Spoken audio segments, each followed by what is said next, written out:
When people think of the golden age of Western films, one name still stands above the rest: Roy Rogers, the legendary King of the Cowboys. For decades, fans traveled from across the country to visit the Roy Rogers Dale Evans Museum, a place filled with iconic memorabilia, movie costumes, and even his famous horse trigger. At its peak, the museum attracted more than 200,000 visitors every year. But today, those doors are closed forever. The museum that once celebrated one of Hollywood's most beloved Western heroes has vanished, leaving fans asking the same question: what really happened? With Roy Rogers' family still protecting his legacy, many assumed the museum would stand for generations. Yet behind the scenes, a surprising chain of events slowly pushed this famous landmark toward an ending no one expected. From Leonard Sly to Roy Rogers, the beginning of the story. Before understanding why the Roy Rogers Museum eventually closed, it helps to go back to the very beginning, to the life of Roy Rogers himself. Long before he became the famous King of the Cowboys, he was simply Leonard Franklin Sly, born on November 5, 1911, in Cincinnati. His parents, Mattie and Andrew, Andy Sly, were living in a modest tent home on 2nd Street, the same area where Riverfront Stadium would later stand. Rogers often joked about his humble beginnings, saying he had literally been born at second base. Leonard grew up with 3 sisters, Kathleen, Mary, and Sita, in a family that was always searching for a better life. His father disliked city living and his factory job so much that he eventually decided to start over. Together with his brother Will, Andy built a 12 by 50-foot houseboat out of salvaged wood. In the summer of 1912, the family began an unusual journey, floating up the Ohio River toward Portsmouth, hoping to build a new life there. Their plans changed after the devastating Great Flood of 1913. The family eventually moved the houseboat onto land and continued living in it until they could settle down more permanently. By 1919, they purchased a small farm in Duck Run, near Lucasville, Ohio, and built a 6-room home. But farming proved difficult, and Leonard's father soon realized it wouldn't bring the financial security the family needed. Discovering the cowboy spirit. To support the family, Andy took a job at a shoe factory in Portsmouth, returning home on weekends whenever he could. During one visit, he brought home a horse for young Leonard. That simple gift would quietly shape the boy's future, teaching him to ride and sparking a lifelong connection to the cowboy image that would later define his career. Life on the farm had its own rhythm. Without modern entertainment like radio or television, the family and their neighbors created their own fun. Saturday nights were often spent square dancing, with Leonard singing, playing the mandolin, and even calling out dance steps. Around this time, he also learned how to yodel, a skill he and his mother used playfully to communicate across the fields. Leonard attended high school in McDermott, Ohio, but his education was cut short. When the family returned to Cincinnati, financial pressures forced him to leave school after only 2 years. He joined his father working at the same shoe factory, trying to balance long hours with night classes. Eventually, the exhaustion became too much, and Leonard left school for good. At the time, it may have seemed like the end of an opportunity. In reality, it was only the beginning of a journey that would eventually transform Leonard Sly into Roy Rogers, the legendary cowboy whose life would inspire films, songs, and eventually an entire museum dedicated to his legacy. A new start in the West. By 1929, Leonard Sly's life was about to take another turn. His older sister Mary and her husband had already moved to Lawndale, and the idea of heading west began to grow more appealing. Leonard and his father eventually decided to leave their factory jobs behind.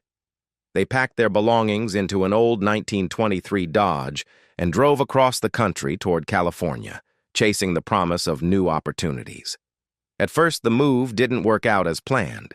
After only a few months, they returned to Ohio, but the pull of California proved too strong to ignore.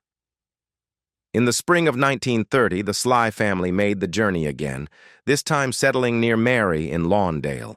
Leonard and his father soon found work driving gravel trucks for a highway construction company. For a while, things seemed hopeful, but the optimism didn't last long. In 1931, the company went bankrupt, leaving Leonard once again searching for work. Determined to keep moving forward, Leonard traveled to Tulare, where he found seasonal work picking peaches for the Del Monte Company. The conditions were difficult, and he lived in a labor camp similar to those later described in The Grapes of Wrath. Even so, Leonard managed to get by, doing whatever work he could to survive. Roy Rogers, discovering his musical path.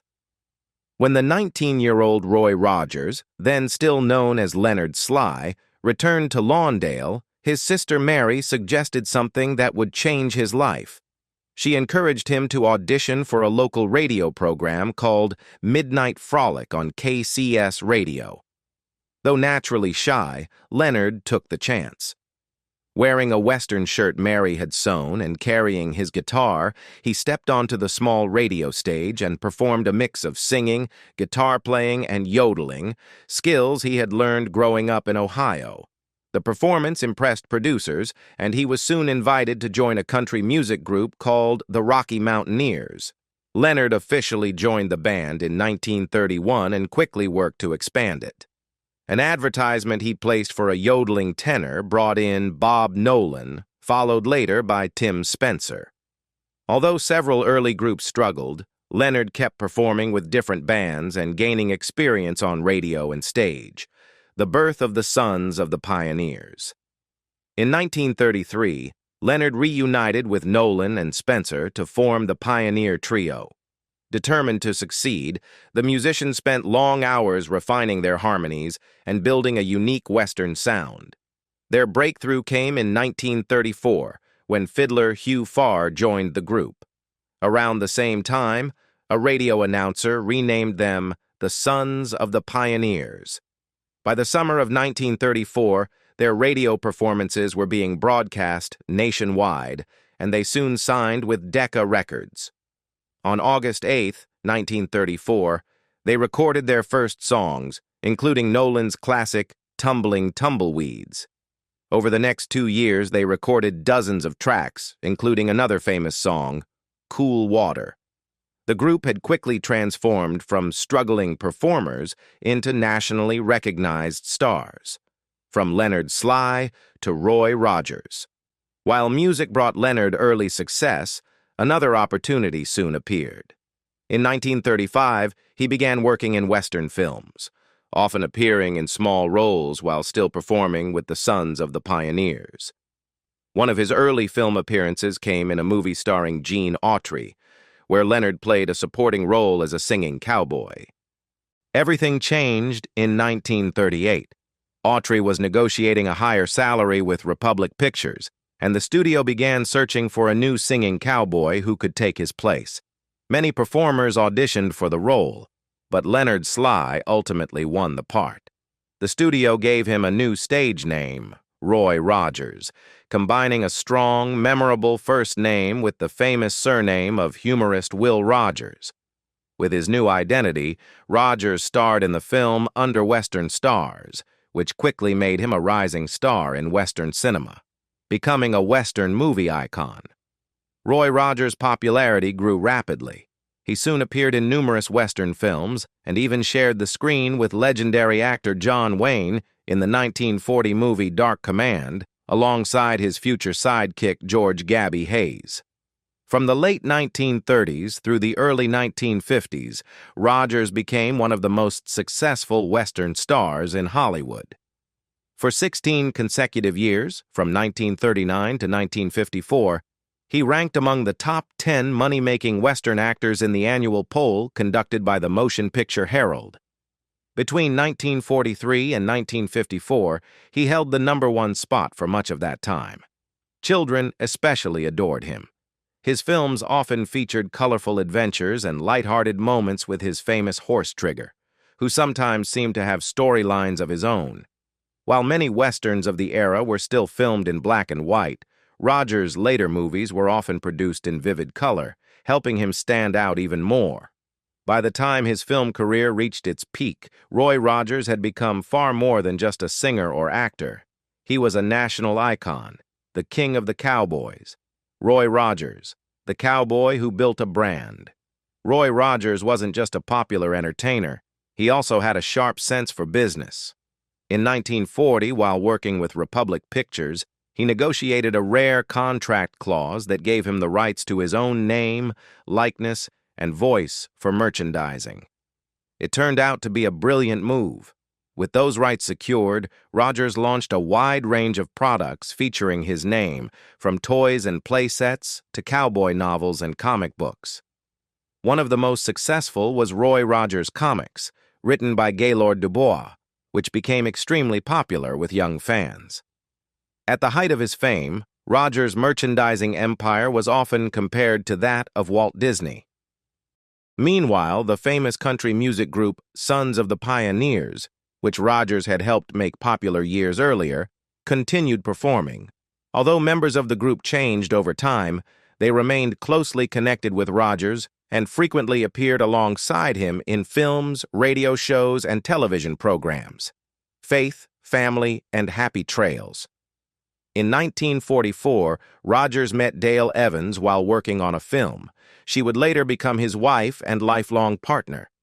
The two openly shared their Christian faith and became active in the Hollywood Christian Group, founded by Lewis Evans, Jr., alongside figures like Billy Graham and Jane Russell. By the mid-1950s, Rogers and Evans had settled in Apple Valley, where they supported numerous charitable causes, especially those helping children with disabilities. Rogers was also active in the Freemasons and Shriners. Their musical legacy also endured through the song Happy Trails, written by Evans and performed by the couple at the end of their television show, a tune that became closely tied to Rogers' image as America's beloved cowboy hero. Later, years on screen. In 1962, Rogers and Evans co-hosted the Roy Rogers and Dale Evans Show, a Western comedy variety program on ABC. However, the show struggled to compete with the Jackie Gleason Show and was canceled after just 3 months. Rogers continued appearing on television, often playing himself or familiar cowboy characters. One of his notable appearances came on Wonder Woman in an episode called The Bushwhackers.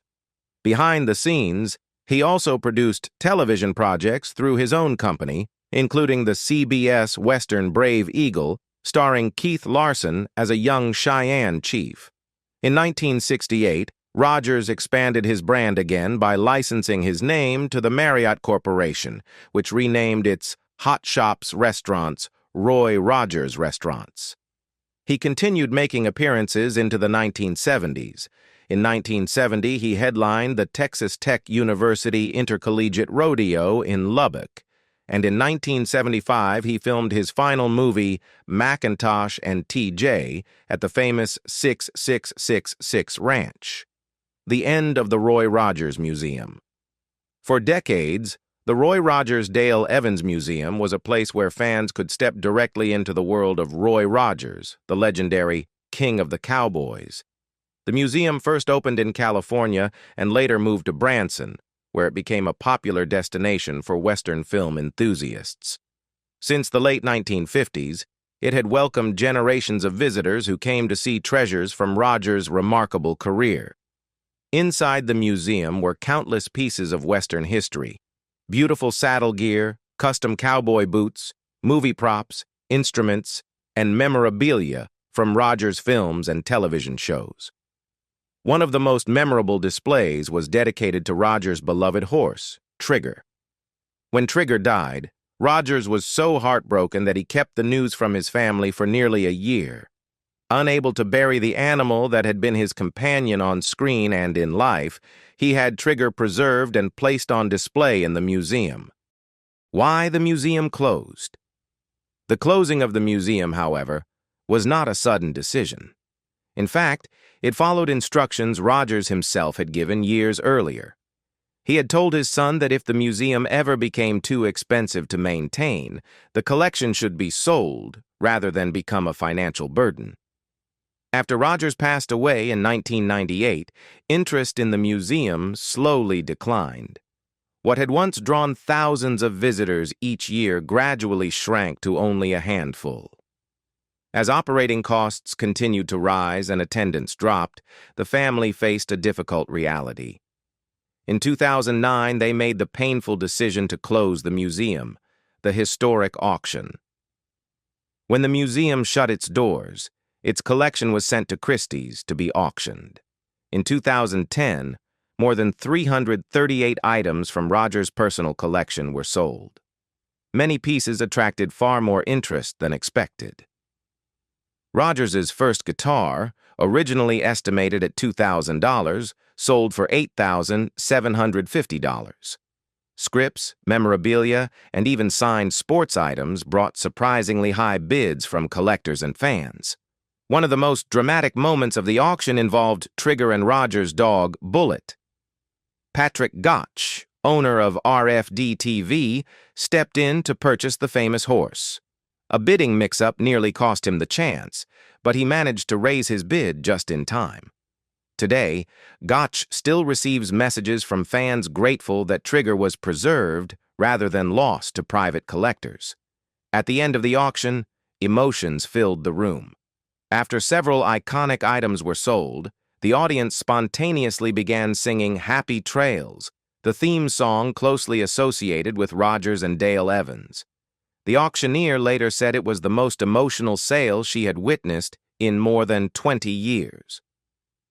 The final chapter of Roy Rogers. Roy Rogers passed away on July 6, 1998, at his home in Apple Valley, surrounded by family, including his wife Dale Evans. He was 86 years old and had endured several heart surgeries in his later years. His passing was widely mourned across the country. Even Bill Clinton spoke publicly about Rogers, praising the positive values that his films and music had represented for generations of Americans. Rogers' longtime friend and co-star Pat Brady later said that the cowboy hero had truly lived the values he portrayed: truth, kindness, and decency. Roy Rogers left behind a large family that included 15 grandchildren and 33 great-grandchildren. Several of his children continued to preserve his memory, including Roy Rogers, Jr., who helped manage the museum dedicated to his father. Although the Roy Rogers Museum itself is gone, the legacy of Roy Rogers and Dale Evans remains alive. Through their films, music, and enduring image of the American West, the King of the Cowboys continues to inspire fans who grew up watching his adventures and those discovering them for the first time.